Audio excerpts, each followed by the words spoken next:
Mrs. Williams was the master of mathematical mayhem in my high school. I had stayed after class to work on a bonus problem. I was going to be a dentist at that time in my life, and math grades are very important on that course. I struggled to get that answer. I couldn't find it. Walked up to her and I said, I think this is impossible. She said, no, it's not. The answer is easy. In fact, I have an answer book right here in my drawer. I said, good. Pull the book out. Tell me what the answer is. We both can go home. She said, no, there's a lesson for you to learn. So I went back to my desk, struggled a while longer. Finally, I got the answer. It was 0. I walked up to her and I said, Mrs. Williams, all that work for nothing. She said, no, it is not for nothing. You learned a great lesson. It's more important that you learn how to get to the answer than it is what the answer is. Whoa, that's like a mandate for life. Problems are everywhere. We will always have problems.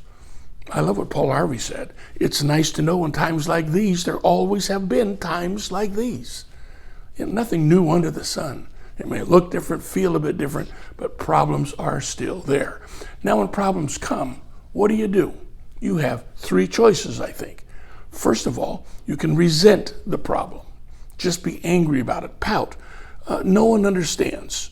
You're the only person in the world that feels this. People should be more considerate. And Chicken Little is right, and the sky is falling. It's terrible. Pull out your martyr card. That's important. Let people punch it for you. I have news for you. Nobody loves a martyr until he's dead. So get over that. So you can resent it, or you can resign yourself to the problem, just kind of sigh and mutter aloud and say, well, nothing's going to turn out all right anyway. A lot of people just handle it that way. Become a moaner and a groaner. Make the whole world gloomy just because of your presence in it. Some people brighten a room when they walk in. Other people brighten the room when they leave. That would be your choice. Debbie has a parody on a song. You remember the old song, Count Your Blessings, Name Them One by One. Well, here's her version. Count your worries, name them one by one. Think that victory never will be done. Face your problems, count them o'er and o'er. All your disappointments and vexations soar. You must bear your burdens, sink beneath the load. Find your way to heaven is a dreary road. Though he solemnly declares, I'll give you rest. Worry over everything, for that is best. Or you could rejoice in the test. Now you can resent it, resign it, or rejoice in it. You can be sure of this. Anytime your cup is full, someone will come by and jostle your elbow. Now, when that happens, what do? Throw the cup away? I certainly hope not. You clean up the mess, fill the cup again.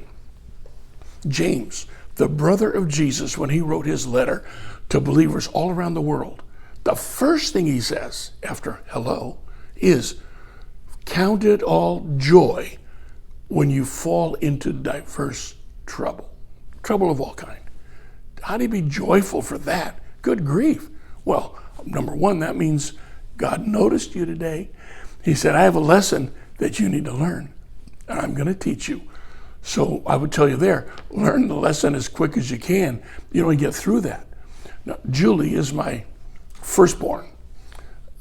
She was 18 months old. She could spot a bowl of peas across the table. I mean, her face would crunch up, her tongue would come out. She would shiver in chilly anticipation of having to eat a couple of peas. But she's my firstborn child. And I know that green things are good for little children. My mother told me that. Well, peas are as green as anything I can think of. So I was determined to get peas in her. I mean, we smothered them in mashed potatoes, drowned them in butter, covered them in chocolate syrup. Made no difference. She could move those little orbs around in her mouth, and out they'd come, one by one, totally unscathed. Mashed potatoes gone, butter evaporated, chocolate syrup sucked off. Out would come the peas. Well, we struggled to work for a while. Then when she was 4 years old, I really changed my tactics. Is that really that important? Because she was rating everything by peas. When she was 4, she went next door, by herself for her first dinner out. She came home, and I said, how was it? What did they feed you? She said, they gave us peas. I said, rather knowingly, they had fried chicken, and they had French fries. That was more than peas. How about the ice cream dessert? She said, they gave us peas, peas, peas, peas, peas. And she turned on her heel and marched off to her bedroom. Oh boy. You know, a whole Thanksgiving dinner could be spoiled for Julie just by the sight of that bowl at the end of the table. She could envision a row of peas climbing out of that bowl, marching across the surface of the table up into her plate, and somehow finding their way into her mouth. Everything was rated by peas. Missed the whole banquet laid out there. All the good stuff and stuff she liked, but all spoiled by a bowl of peas. I know a whole lot of Julies in this world. Miss all of the great things in life because they get hung up on a couple things that bother them. And that's all they can think about or look at. So I'm going to give you the same advice I gave to her. Here it is. Pretty simple. Forget the peas. Look at all the rest of what there is in life. Overthinking is the art of creating problems that don't exist.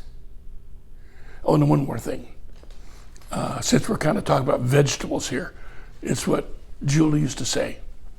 He carrots for you. But that's for another story. Next time. One day closer.